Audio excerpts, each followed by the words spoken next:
Excellence lives here in northeastern Indiana. It's reflected in more than 200 nationally recognized degrees.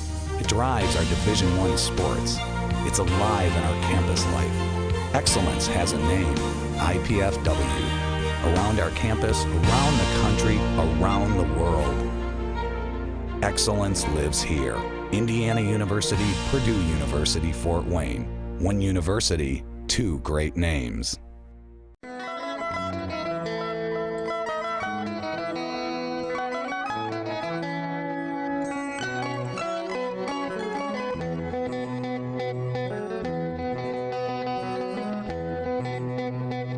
This is Arts Weekly.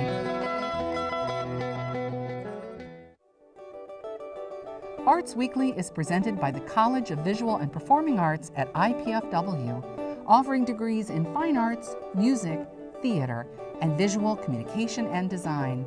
IPFW, the energy of the arts. Welcome to Arts Weekly. This week is all about musical diversity, and we have a lot to tell you about the very diverse music scene we are fortunate to have in our region. I'm Melinda Haines with the IPFW College of Visual and Performing Arts.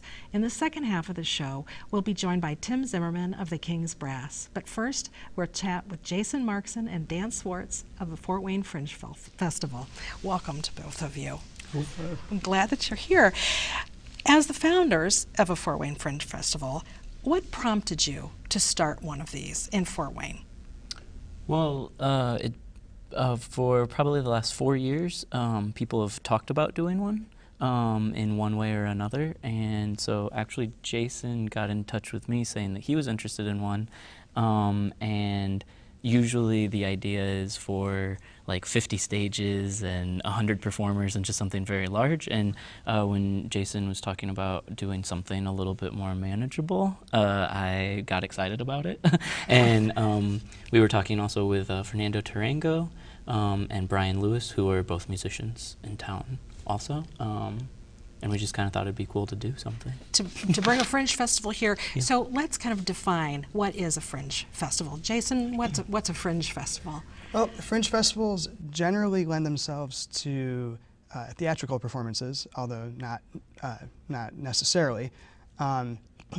The whole history behind Fringe Festivals is it started in Edinburgh in 1947. Oh, so it's a pretty long tradition of these.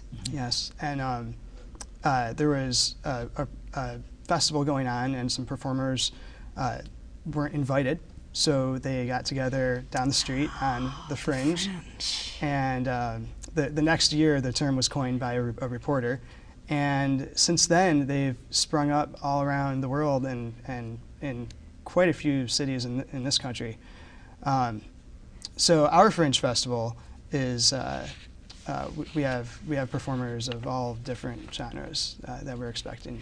So, and they're then probably not performers you're used to seeing. It's kind of like maybe the difference between Broadway and off Broadway.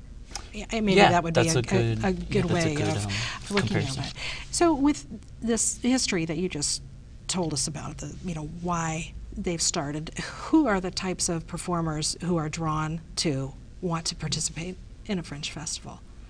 I would say that the two different types are performers who are doing something that's more traditional, and it's an outlet for them to do something that they're not maybe known for, or just a little bit different, or then the performers who are doing something that's different and don't have the outlet to do something normally, I guess, if that's a good way of saying it. So we can expect to see the unexpected with these performers who are going to be here. And so the performers, do you jury them or do anything in any way to decide how they're selected?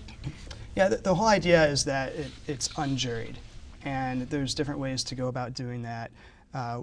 We are selecting our performers based on a lottery system. So we had an application deadline and then straight up lottery. And that's how we make sure that that anyone gets to perform. We only have a certain number of slots, so we can't invite everybody. How many performances, over the course of these few days do you expect to have then? 10.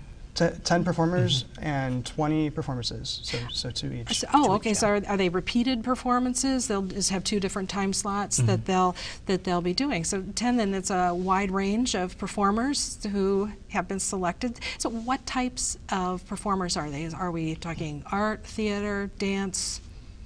In our applicant pool, we have theater. We have a range of different musical performers. We have a fire group. A fire group. Wow, like the up in the air fire, eating fire, dancing on fire. Wow. And we have a number of dancers as well. Wow, that is very diverse. How long are their performances? Each one, are they relegated to half hour, 45 minutes, hour, 2 hours? Or is it? We have hour time slots. Okay. And the way we're doing it is it's a rapid fire succession of performances. So there's if there's a 7 o'clock performance, that will end by 8 o'clock, and then at 8:15 there'll be another performance on another stage. Oh, so that there's time for the performers to set up in 2 between. stages, yeah. The venue for this, Dan, tell me a little bit about your company and how you got that company and your venue involved. So I started a nonprofit in 2007 called Wunderkammer Company, which means Wonder Chamber in German, so it's a little bit of a different name. And our mission is to revitalize communities through contemporary art, and Fringe festivals are usually very closely linked to contemporary art. So this was just a really great fit for us.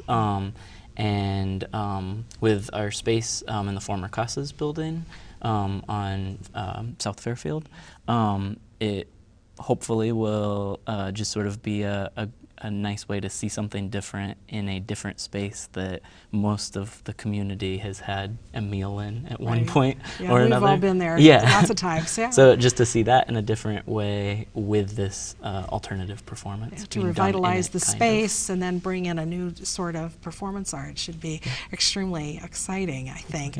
Now, Jason, you have some experience with a Fringe Festival in Philadelphia. How long ago was that, and is that one of the things that made you think about bringing one of these to Fort Wayne? Yeah, I've seen, well, I used to live in Philadelphia, and every year their Fringe Festival actually takes over the city. And they have, if I had to guess, 100 venues or so. I'm just pulling that number out, in all different neighborhoods all over the city. And that's something that might be interesting to do, further down the road. You can work up to Fort Wayne. that. Yeah. But it's interesting because you end up going to neighborhoods that you might not have been to before, and you see performances in odd venues, and the performers actually get their own venues. In different Fringe festivals, that you either get your own venue or they provide venues, or there's a combination of both. Every year it just kind of evolves. So there's really no formula. There's a big range of how it can be done.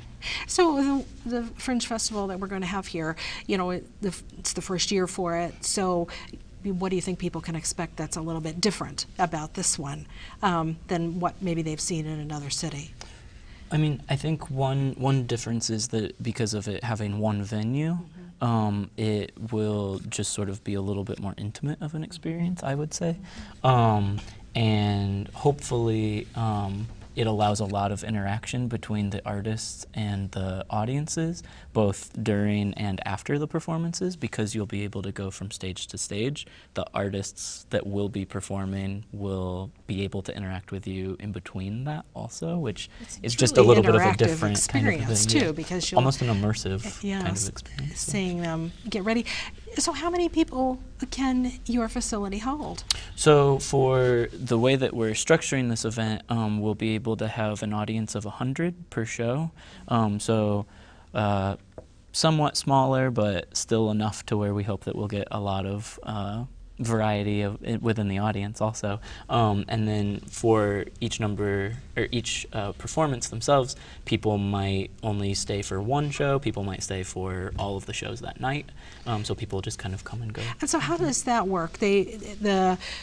Are you paying the performers at all, or are they compensated through ticket sales? How does this work for someone who wants to attend? It's almost like you're voting kind of for the performer with your ticket. Your ticket buys you that performance, whichever one you're going to. If you want to give them more than one ticket, I mean, you could in that way too. Or if you wanted to go to, like if there's 4 shows that night and you buy 4 tickets, then you can just kind of hang out. You can divvy for them the up night. and see how that's great.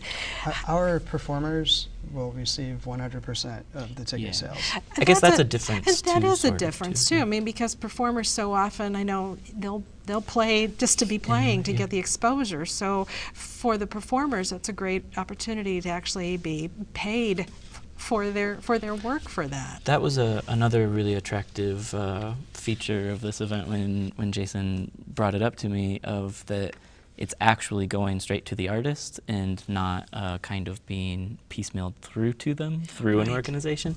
No middleman. Yeah, and just what that might do for our community as far as creating professional performing artists that are doing these different kinds of things instead of it being a sideshow sort of aspect. And how many of these groups are going to be local versus from not, from out of town? I mean, we really... Well, at the time of this recording of the show, the application deadline is ending this evening. Yeah. So we haven't selected the performers yet. So From the applicant pool, but we though, do how many have are in our local? applicant pool, we have performers from Chicago, from Atlanta, from Fort Wayne, and from other areas in Indiana and Ohio. So we hope to have a mix. Be a nice of mix, both so people there'd from be- outside and people here. And I would think that a lot of these performers we haven't seen, whether or not they're from Fort Wayne. Maybe there's somebody who performs in a group who says, I'm going to do something different. My own thing. So what do you think people will get out of this first one? What should they expect when they attend? The unexpected. Yeah. We're hoping to really provide a support structure for performing artists, and as an audience member, you'll come and you'll see a show, but it's a whole evening's worth of experience. You can come to see the show that you might know somebody performing in it, and you can stay for another one that was kind of piqued your interest in the if you saw it online, and maybe see something else that you had no idea about. And And if they want to get more information, if the festival is January 31st through February 3rd, and your website is? It's fwfringe.tumblr.com. Great, so they can find out everything right there online. Well, thank you so much for being here. This has been very exciting to learn about a Fringe Festival. Thank you. Thanks for having us. The Fringe Festival is going to be a very welcome addition to our region.